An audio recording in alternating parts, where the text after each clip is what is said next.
up, and it'll just be a minute or so while I'm looking for something to talk about. And you're on Zarya. I have to now every time I've got to look at their name and make sure I don't accidentally mess up on it.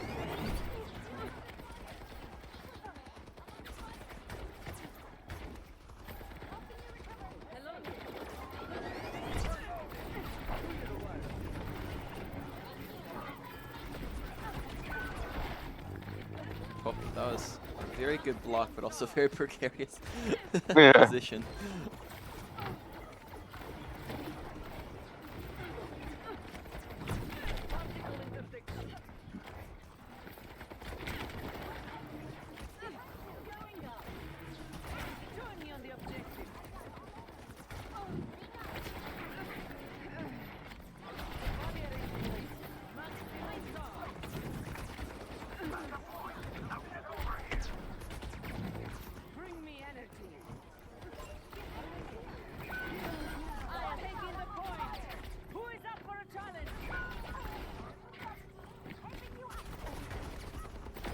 Oh, nice.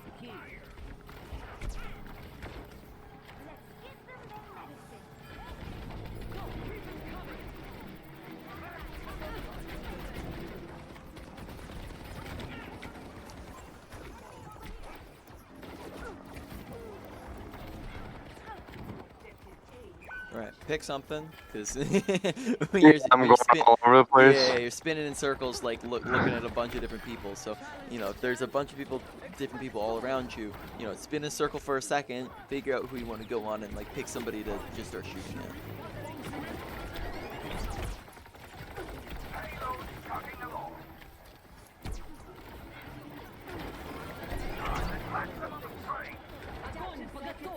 Ah!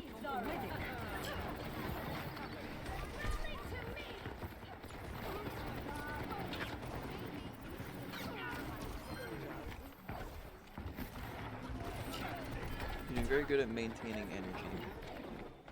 We're gonna talk a lot afterwards. We'll talk on like when to left click versus right click. I think for the most part you've got that down. We'll talk about things like bubble efficiency after you've got high energy.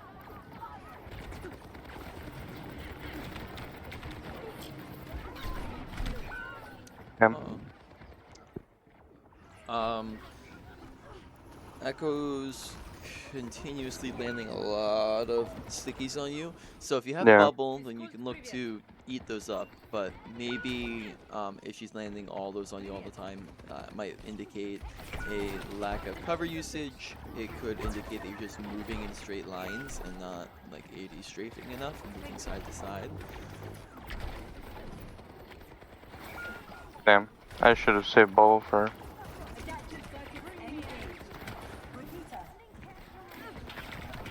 Oh no. Uh-oh. So gotta watch how many bubbles you got, because if you don't have any, then you gotta make sure to play extra careful. Okay. Right, because there we were playing still kind of out in the open and kind of pushing forwards when you didn't have any bubbles and you just got shredded. Yeah.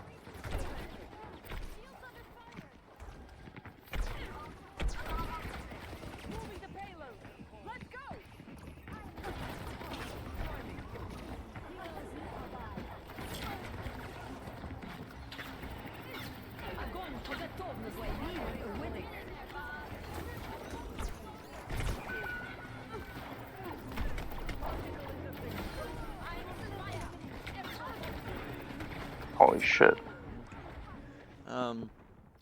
There maybe could have bubbled teammates rather than yourself, since they were in front of you and Mhm. they're squishier in the graph. Right.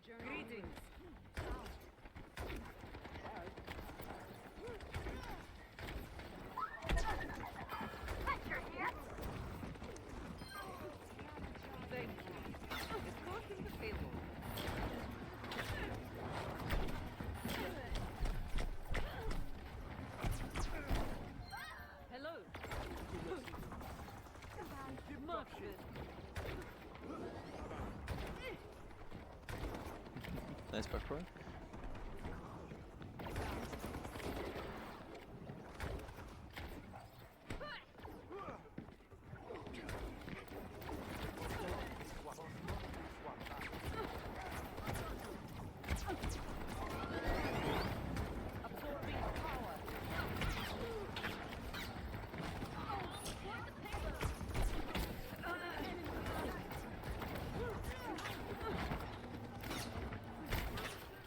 Heroes never die.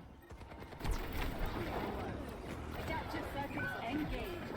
Yeah. Adventure.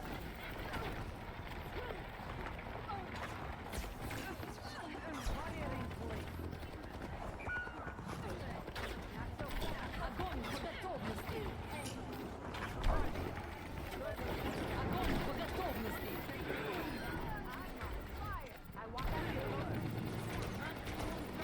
Very nice grab. It's a good job to wait on it until your team is regrouping.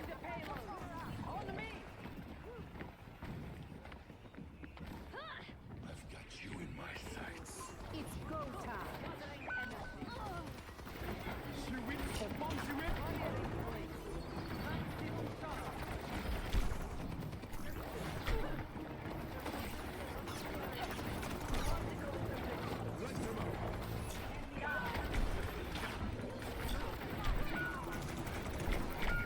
Holy nice. Yeah.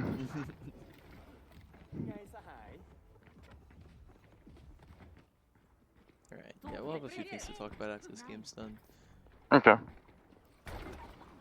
Yeah, and I am operating on a little less brain power than normal right now. Yeah, a bit tired? Yeah, I worked till 3 last night. Gotcha.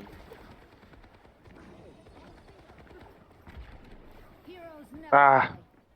I hate bubbling Venture because she just so often goes underground. Yep. Probably gotta do it when she comes up out of the ground rather than beforehand.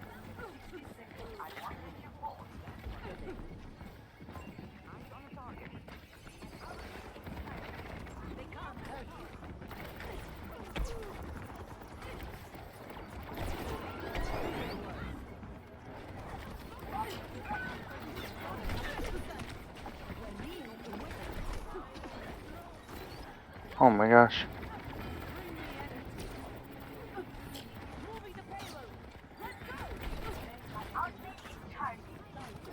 Огонь по готовности. That's a problem.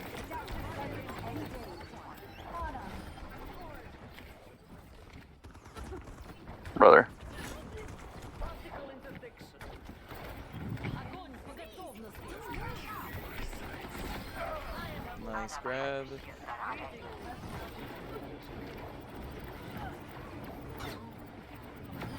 I have your back.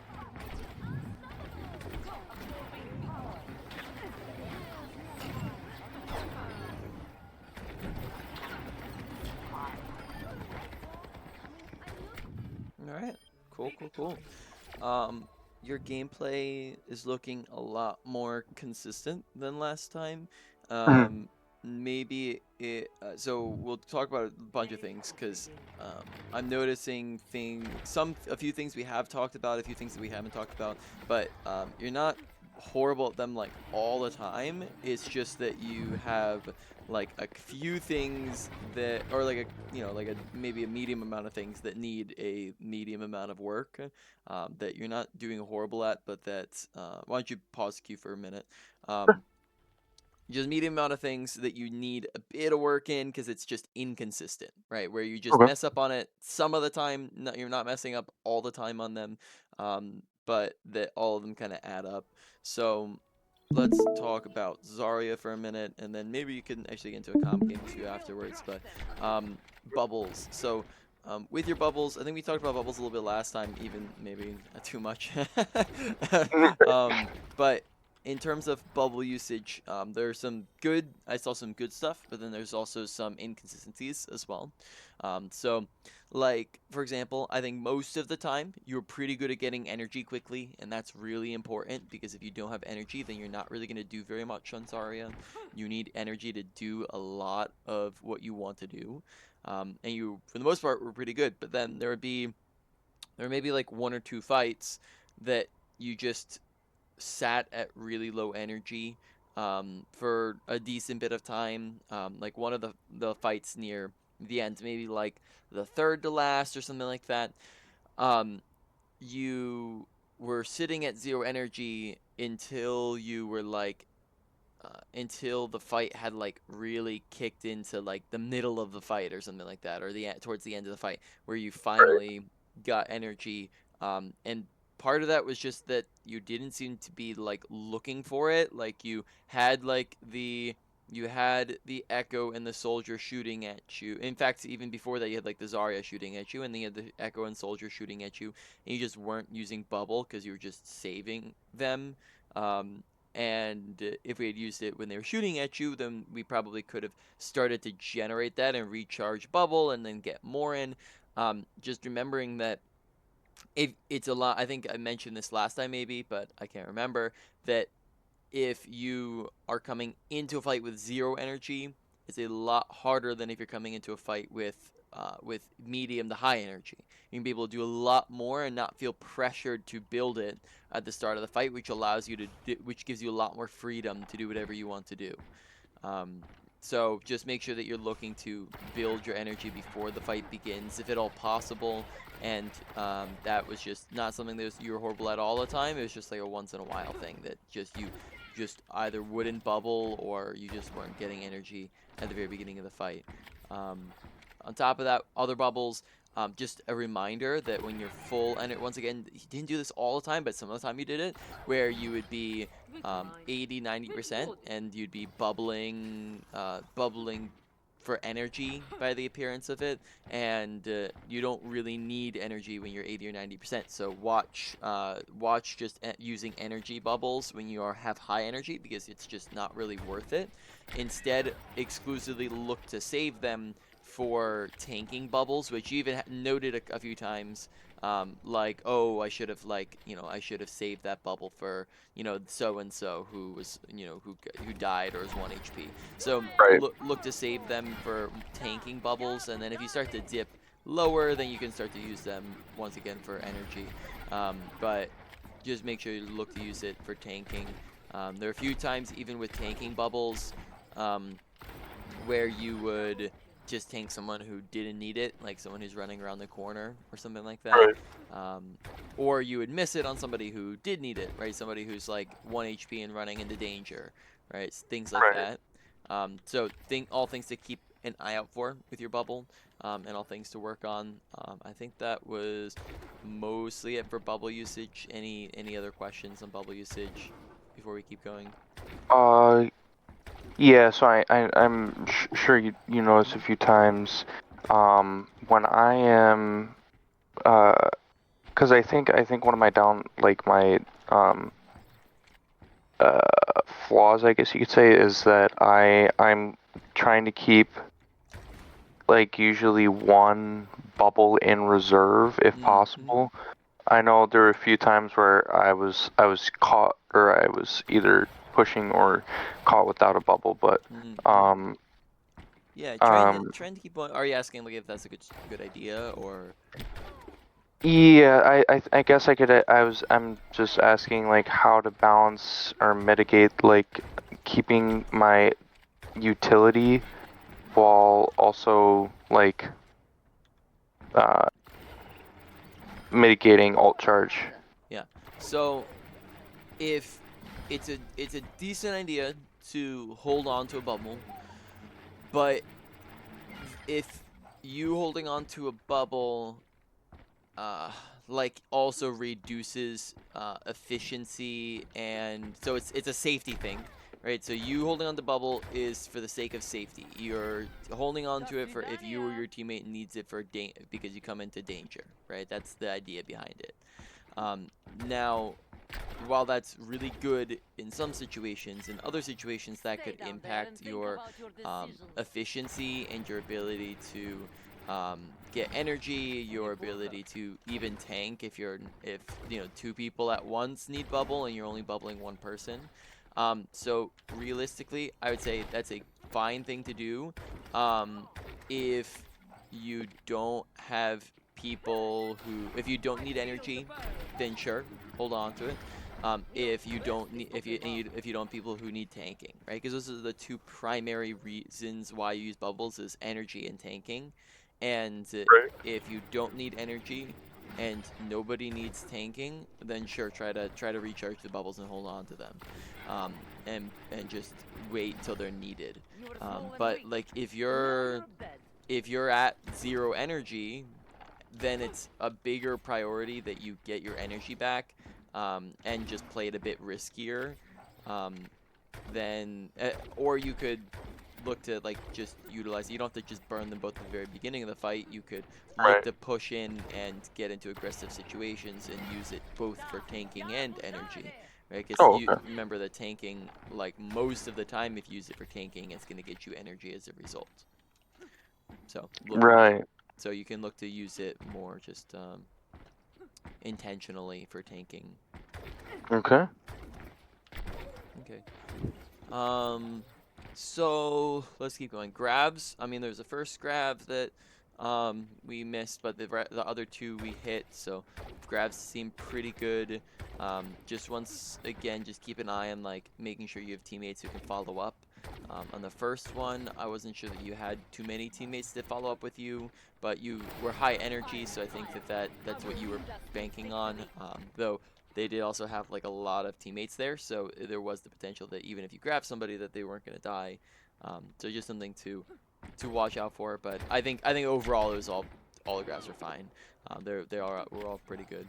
Yeah, some inconsistencies with positioning. Trying to remember what other ones I was going to demonstrate. Left click versus right click. Once again, you were for the most part pretty spot on with it, but there were some times where you were just like right click when left click was needed. So just right click. Left click is your more consistent form of damage. It's just going to be a lot more consistent. Right click is used in 2 primary reasons. One is when you step outside of left click range, which is 15 meters. Right, so you can ping and see above their head. Oh, 16 meters. What the? Maybe that's a. She's buffed. Bug.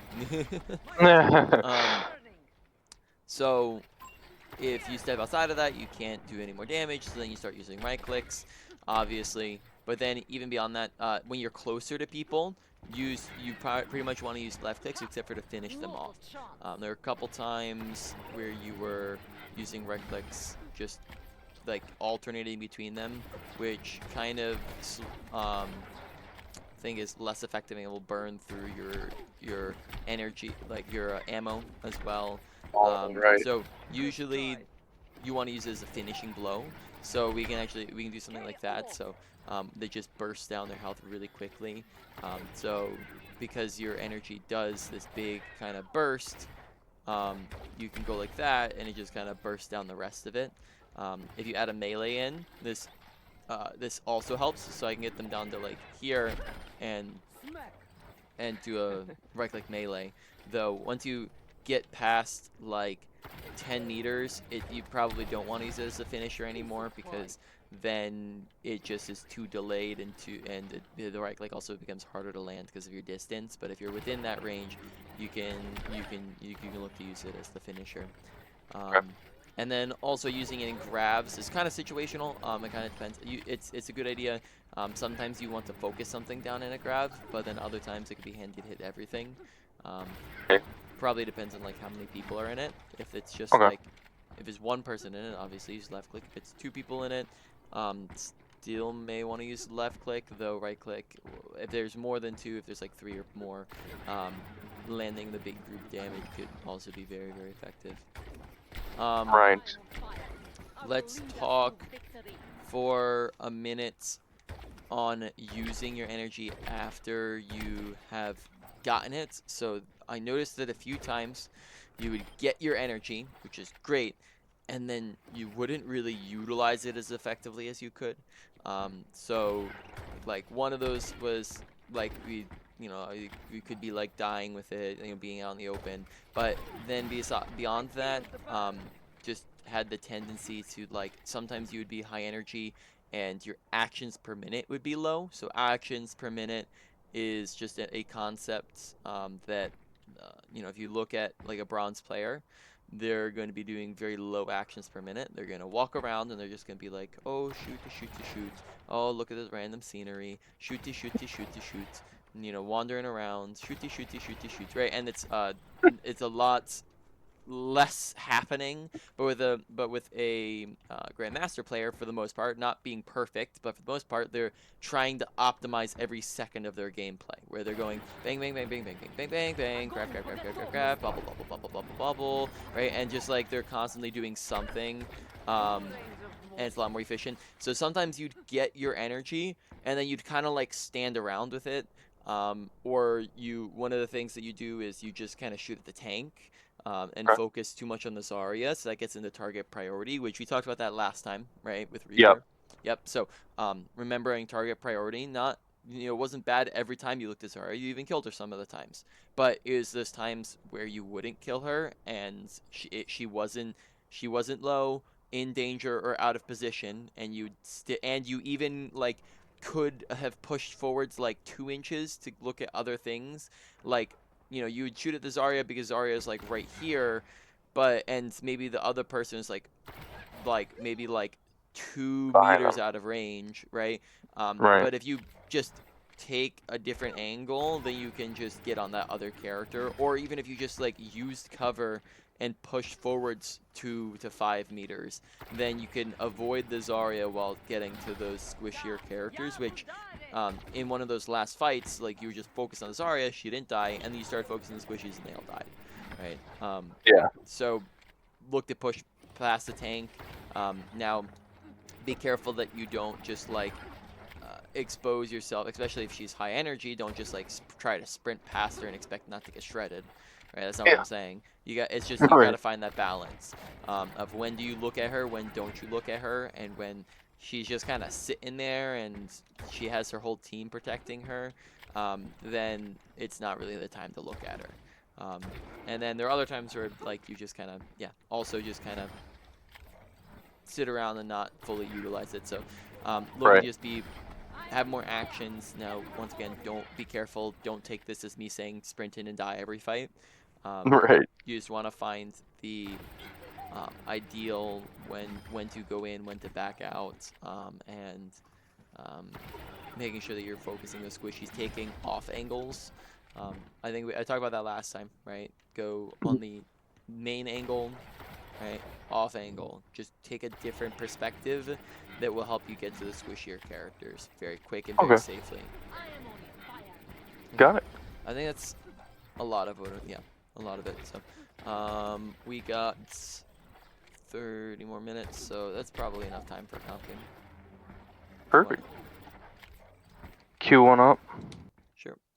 Sure. And then you want mind streaming again? Yes, I absolutely can. Does that look okay? One moment. Yep. Perfect. Personne n'échappe à mon regard. Now I truly feel alive.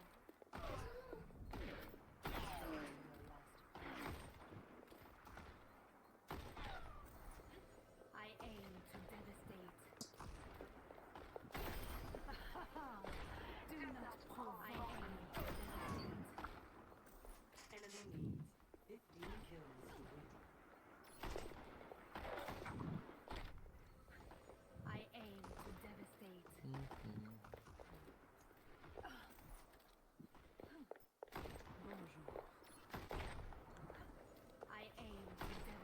you typically warm up before you play competitive?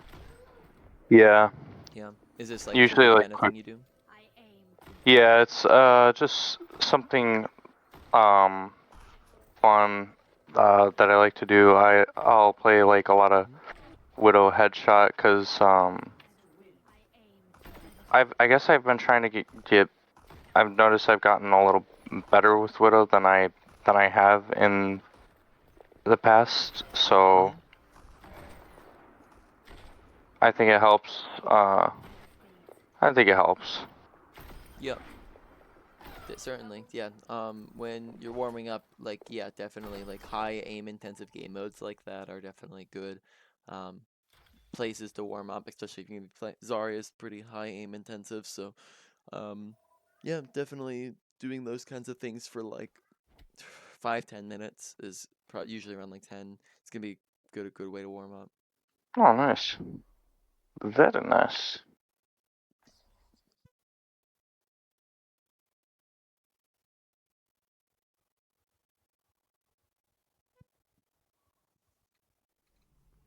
We will crush them. My soul hungers.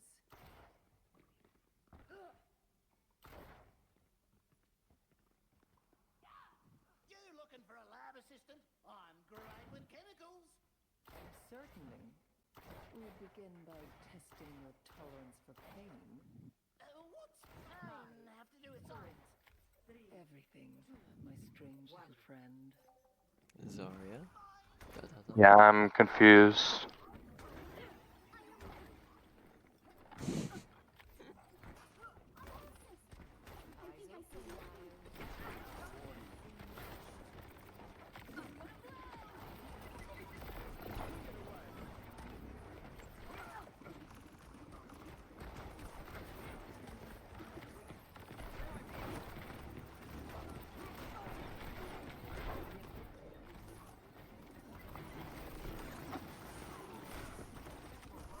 Damn. Okay, so your team is kind of sitting back a little bit.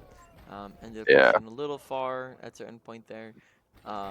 Watch feeding the Doomfist punch. Be very careful to shoot into his block so you're not just feeding his punch. Okay.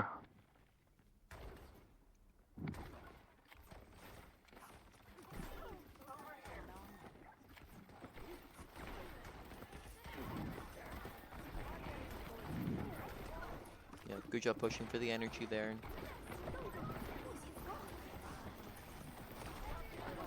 Uh-oh.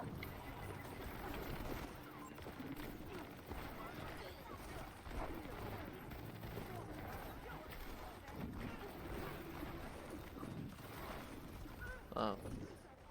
So, I see like you're trying to get to the squishier characters, but playing a bit too aggressive and not watching like how far you're pushing, you're not using cover to push.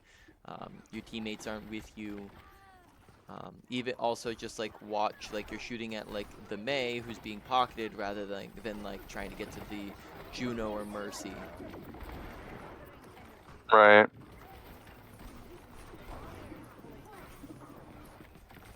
Wow. Oof. That's rough.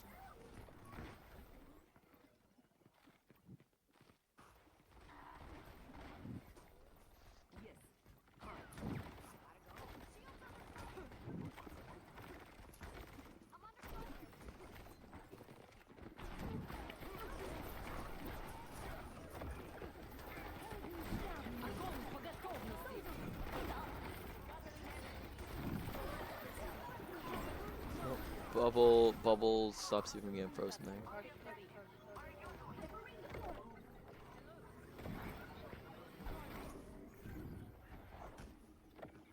Okay. Good craft.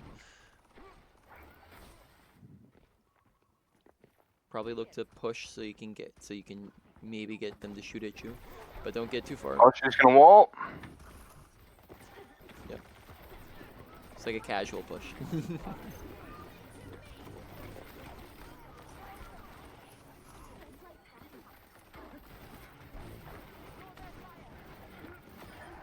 Okay. Nice, good job just pushing past and shooting the Mercy, like you probably have noticed. But when you're going up against like a Doomfist rather than a Zarya, you can just kind of like run into their backline. But you got to be very careful. You're not doing it too unsafely.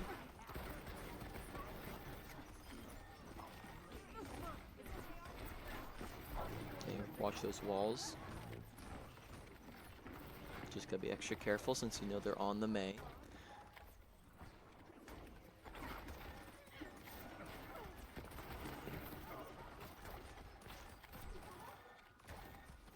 Certain point it may be beneficial to start backing.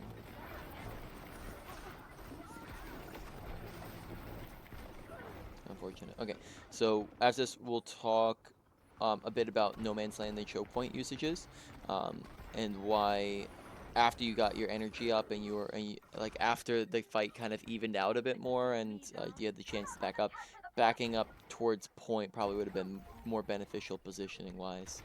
Okay, We can talk about why that is. So it's good. It's good. So when we're talking about maintaining energy in between fights, it's like push forwards. They look at you, they shoot at you, you back up. Yeah. And if you are pressing an advantage, right? If you're up significantly and you're just cleaning them up and staggering them, then sure, go push into their spawn. But after you've cleaned up that stagger, probably want to back up the point, and we'll talk about why the positioning is superior there, and what makes it better to hold from point. Okay. So once you've cleaned up that fight and are done staggering them, probably want to back up. Perfect. Perfect.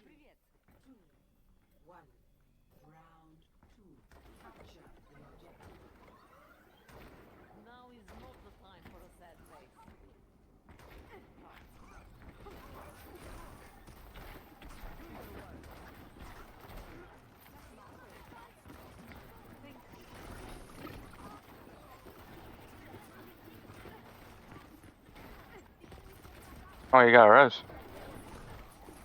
Yep, so maybe something to watch out for.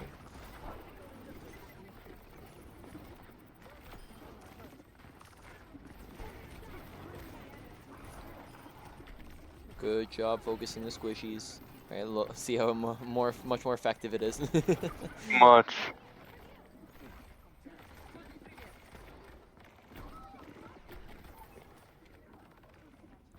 So this is where like maybe you could peek a hair, but then you get that energy in back.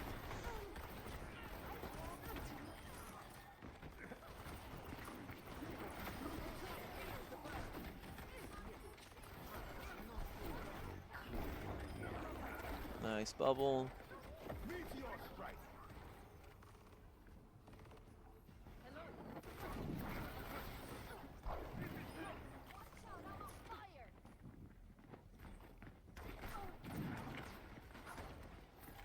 Waiting to get a bubble back.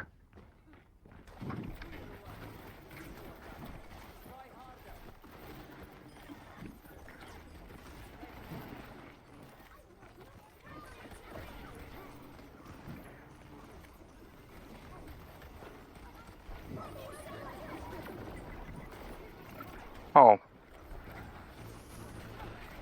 I didn't have bubble. Oh, unfortunate. Yep. So maybe had spammed. I wasn't paying attention to every bubble, but maybe it spammed out an extra one that we could have saved. Yeah. Yep. Once you were at that 100%, remember it's just purely tanking, so that includes yourself too.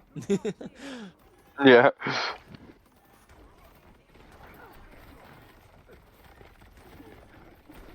Oh boy.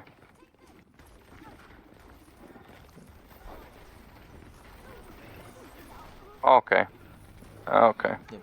Watch. I was gonna use an ult there. Yep. So with the Mei, gotta watch for these choke points that she can just cut you off at, and so you want to intentionally watch for the wall and maybe try to bait out the wall by like standing on the choke and pretending to push and then like have her wall Backing your up. feet, yeah, and then backing up. So like you just be very, very, very careful until you've seen her use wall so that she's not just cutting you off from your team.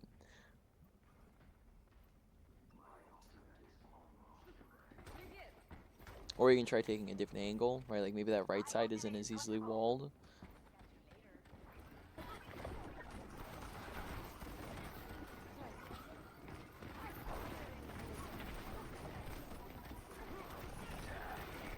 I tried pushing back a little bit with them because of Hmm. Oh no.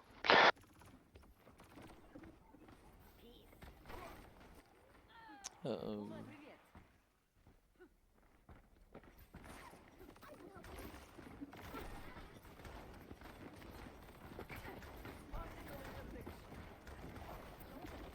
Nice, she used wall.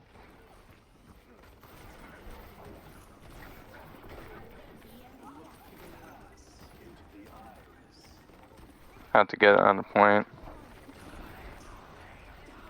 Oh boy.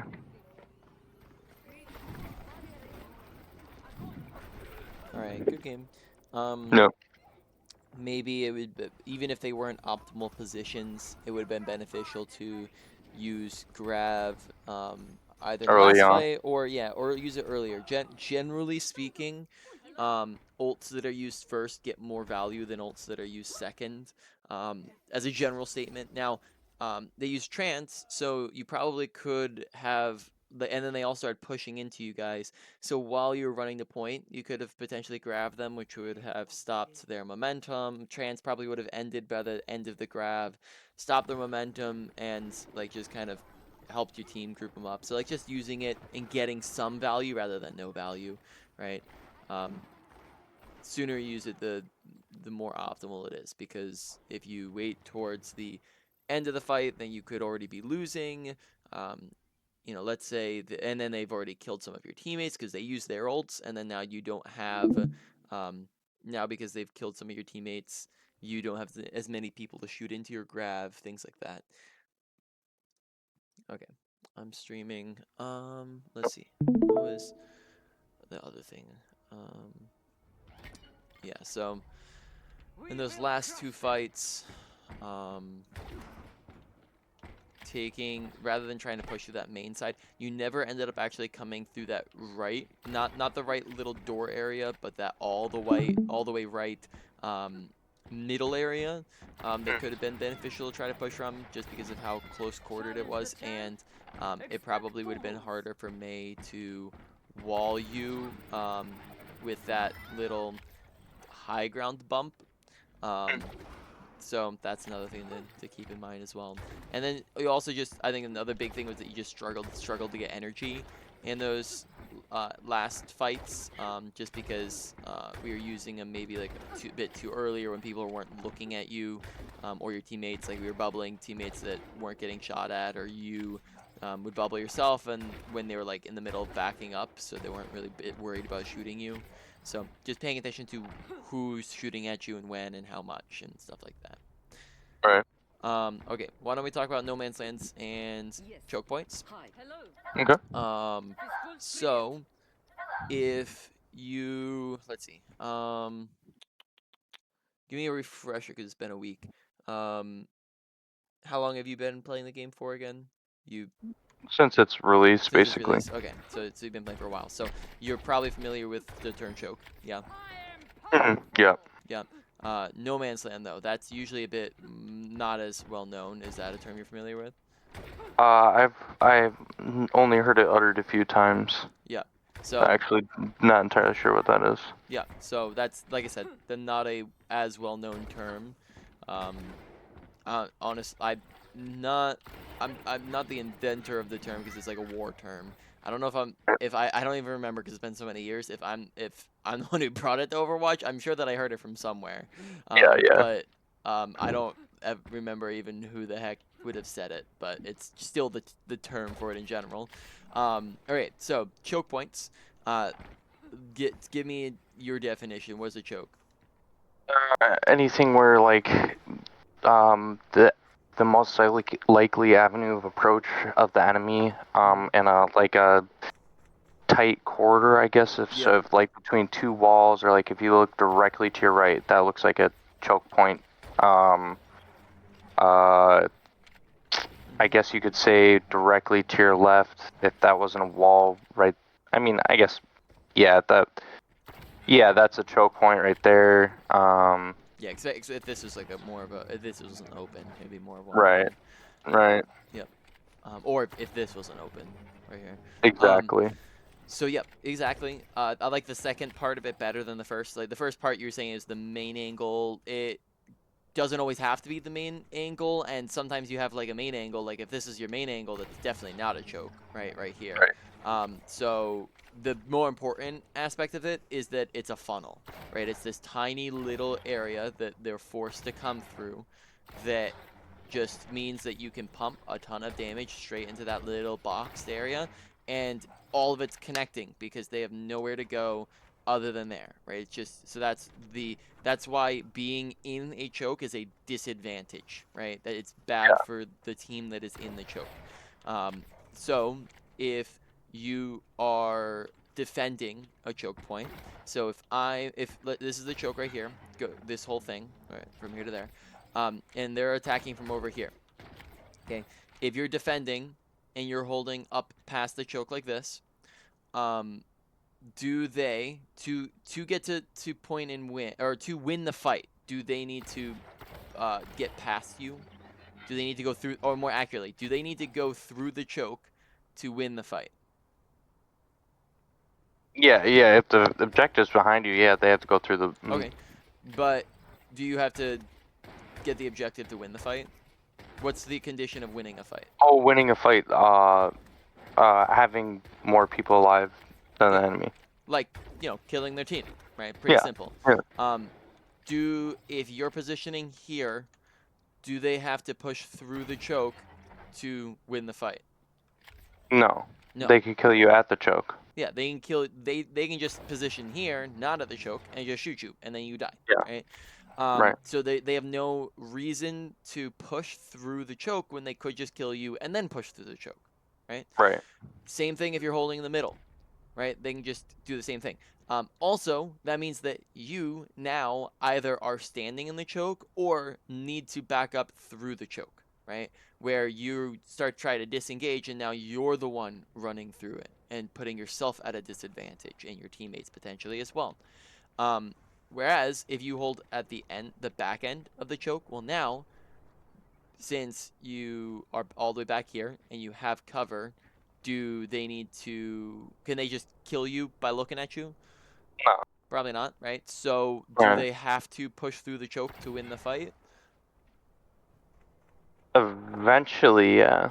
Yeah, because like if they just sit there and you just sit here, then it's a stalemate and nobody kills anybody because you just both have cover, right? So now if they're trying to get to point, or they're trying to get to you, they have to push up to engage you because you're on defense and they're on attack. They can't just wait around. You're fine if you wait around. They have to make the engagement, which forces them into the choke point. Okay. Now, when you're the attack, so always hold at the end, not in the front, not in the middle. Hold at the end of the choke so that they are forced to go through it. Now, if you're on attack, you want to push through as quickly as possible and using as much cover as possible. So you don't want to just like sit here in the choke and go la da da da da da la da da da da da, because if you're doing that, you're just soaking up all the damage. So instead, use as much cover as possible and just try to break out of it as quickly as possible, or take another angle that's not a choke, right? Just take a different flank, take a high ground, or take this side, right? It's things like that. Now, no man's lands are very similar, but in a different way. A no man's land is any long stretch of open space without any cover. Okay, so this training range isn't always the best example of this, but this would pretty much be like a no man's land right here, because if you're kind of in the middle of it, right, there's like, you have to go multiple steps worth of space to get to the nearest cover, right? Multiple seconds to get over to it, which just means that if you're in the middle of the no man's land, there's not a whole lot to go through, right? So, once again, let's say this is point back there, and you're positioning up here. Well, once again, they push in, they get to here, they break through the choke or they're positioning at the choke, and you go, oh, I need to disengage. And now you've just gotten to a predicament. Well, now you have to run backwards through this no man's land where there's no cover to get back to safety. And in that time, they kind of shred you down. And once again, do they have to push through the no man's lands to win the fight? No, they don't, No. because you're positioning right here. So they don't actually have to even push through the no man's lands to kill you. Okay, same thing if you're in the middle, but if you hold at the end of the no man's lands, okay, so back here, now they have to push through this wide open area while your team just kind of pummels them the whole time they're running it. Right, you're taking advantage of the fact that they have to run through this wide open area. Right, which is why I was saying that while it was okay that you were pushed up, you were kind of doing this, where you were, it was okay that you were pushed up here as Zarya on that, on the first point of your last map, right? It still probably would have been beneficial to, after you got some of your value here, maybe you poked, you bubbled, right? And now we back up and we reposition and back on point. That way they have to push through this no man's land and you're not getting caught in it, which is kind of equivalent to what you were struggling with. Maybe more like chokes would be more, it'd be like multiple chokes back to back, which was what you were dealing with. But that's the concept here. So just be careful that you're defending at the back of them and not at the front of them. It becomes a bit more convenient to be at the front. So if you have multiple of them in a row, you want to position. Typically, obviously, you want to position based off of where the cart's at, or the point is. Where is your team at? What composition are you on? So if you're on a Zarya, is a bit more brawly in comparison to other characters who are a bit more spammy. So Yeah. you may prefer choke points a bit more over no man's lands, but then also usually it's beneficial to try to get towards the back end of the last one. So maybe you can start poking here, but then instead of just trying to hard hold them here, because even here, this isn't even the most optimal defensible position because they do have a lot of other options. And then they also can put, like, this isn't a super difficult choke to push out of. You don't have much cover around you once they break out of the choke point. So it might just be best to hold back on point where they have to push through this wide open area than to even try to hold up to the choke. So all those concepts make sense. Any questions on it? Yeah, no, that actually cleared up a bunch. Cool, awesome. Yep, so just once again, this is like a lot of that comes down to like tanking positioning, right? Like how are you as a tank positioning? On escort maps, payload maps, a lot of basically if you follow, where am I going? I'm trying to just find a map real quick. Pretty much the entire path of the payload is a no man's land, is how that works. So if you just follow the payload path, it's going to be no man's lands for the most part. Yeah. Just because, yeah. That's the way it's designed. Yeah. Yeah. Pretty much. So no man's lands, pretty much all throughout here. No man's lands. Mhm. Okay. Choke point. No man's land. This whole area. No man's land. This is a bit more choky. No man's lands, like pretty much the whole area. Right. So don't stand here, because then where are you running to? You have to run back through it. No man's land. Okay. Okay. If you take the high grounds, well then they have to push through the no man's land to you, and then you can back up and drop here, and they have to push through the choke point to you, right? Which just gives you two different no man's land choke points to shoot at them from, and you're playing safe the whole time. Okay. Okay. Let's do quick wrap up review main points. I didn't give myself a ton of time here. Quickly, did you have? I guess I'll just do this real quick. Okay. Bubbles, bit more consistency. Get energy. Look to maintain it. Look to use. Once you have energy, make sure you're looking for tanking and not wasting them. Just few management things. Overall, low to medium priority for you to work on. Ult usage, actually pretty solid. Not too many things. It's a low priority. Not really a big thing. Mechanics, target priority. Shoot at the the easier things to shoot at than the harder things to shoot at. Come up with that list and make sure you're prioritizing the easier things, unless the hard thing has become easy by being out of position, low, or the only thing you can shoot at. And then left click versus right click. Look to use right click as that finishing blow. Don't reload while you're in the middle shooting at people. Overall, that was like a medium priority for you to work on. Then comes positioning. Make sure you're using more cover. Make sure that you're taking high grounds. Make sure that you are watching no man's land and choke points and utilizing them correctly. Overall, that was probably all and also like taking off angles and getting to the squishier characters, pushing a little bit closer, being in range. All of that was probably like a higher end of a medium or even a lower end of a medium high. And then finally awareness, pay attention to where's your team, where's their team, you know who's shooting at you, right? So you know when to bubble. So pretty much just pay attention to where's their team at. Besides that, I think most of your awareness is good. So overall, that was like a low to medium priority. So to put that all in order, number 1 comes to your positioning, number 2 mechanics, 3 bubbles, 4, you know, maybe a bit, and then 4 and 5, you know, just maybe a bit of ult usage and awareness. And that's pretty much about it. Any questions on anything? No, that seems all pretty straightforward. Okay, awesome. I'll get you your